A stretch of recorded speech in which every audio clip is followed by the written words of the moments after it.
opponent tonight is Democratic Congressman Ted Lieu. Here's what you need to know.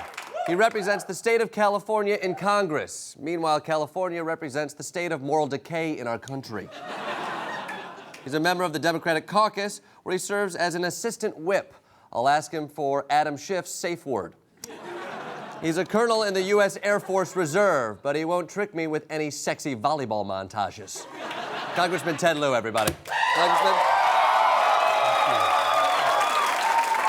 Congressman, just want to get a little small talk out of the way. No big deal, but who did you vote for in the last election?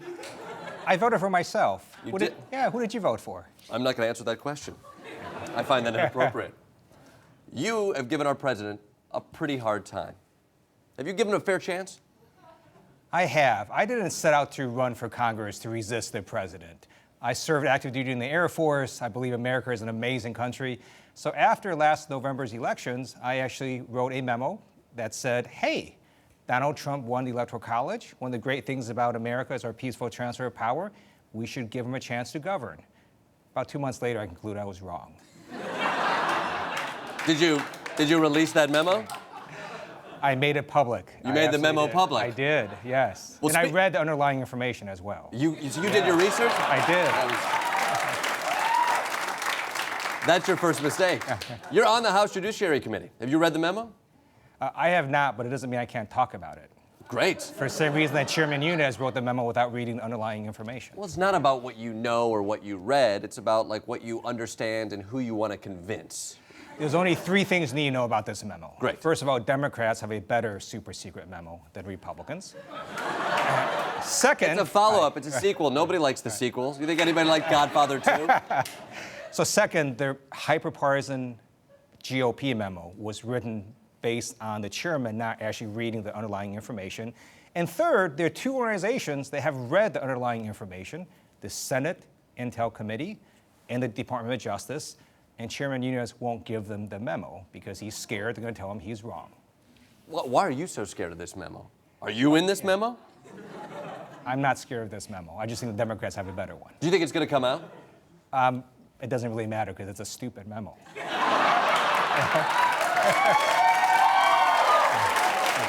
Again, the Democrats have a better super secret memo. The Democrats have a better plan, a better way to deal with health, right?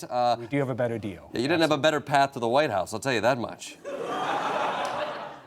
You are also pretty critical of Jared Kushner. Absolutely. And you've been pushing to take away his security clearance, or showing that he doesn't have security clearance. So this is what we know about Jared Kushner. That he's the son-in-law of the president and should get what the hell he wants. Well, that apparently is what's happening. So to get a security clearance, you have to fill out what's known as a SF-86 security clearance form. I had to fill those out to get my security clearance. They're very intrusive, and they say if you lie on it, you can be prosecuted. Jared Kushner lied twice on 2 of his security clearance forms. He had to submit 3 to get it right. In addition, he's under investigation by Special Counsel Mueller's office. No one in that kind of situation should have a security clearance. Well, it sounds like he's got a lot of eyes on him, so he's probably fine. Well, so that's a good point. He is now in a compromised situation, right? So foreign powers know they can leak things, whether it's true or not, and put him into even deeper trouble. That's why his security clearance needs to be revoked immediately. So what do you want to do about it? So as somebody who's in a position of power, what can you do about something like that? Help me take back the House, and we'll revoke his security clearance.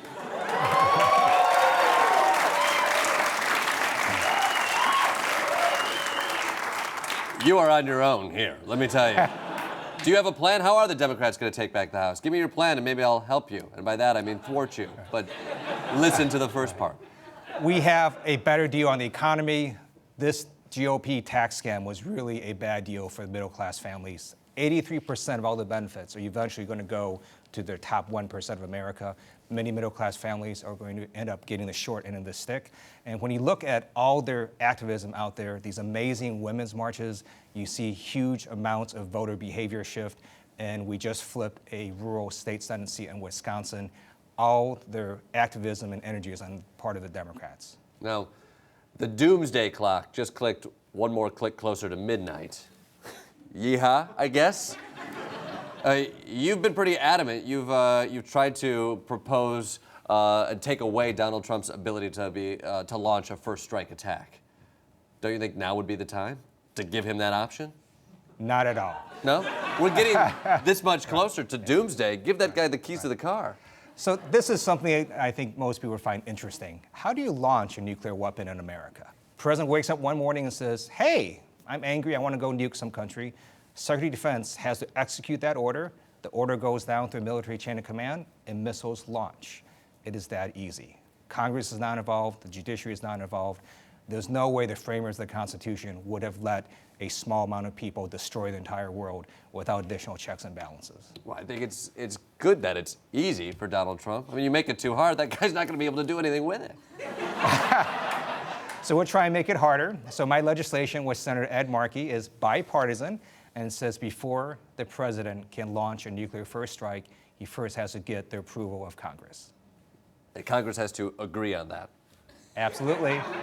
I think we're pretty safe from nuclear war then, if that's the case. That's the point of it. Congressman Ted Lieu.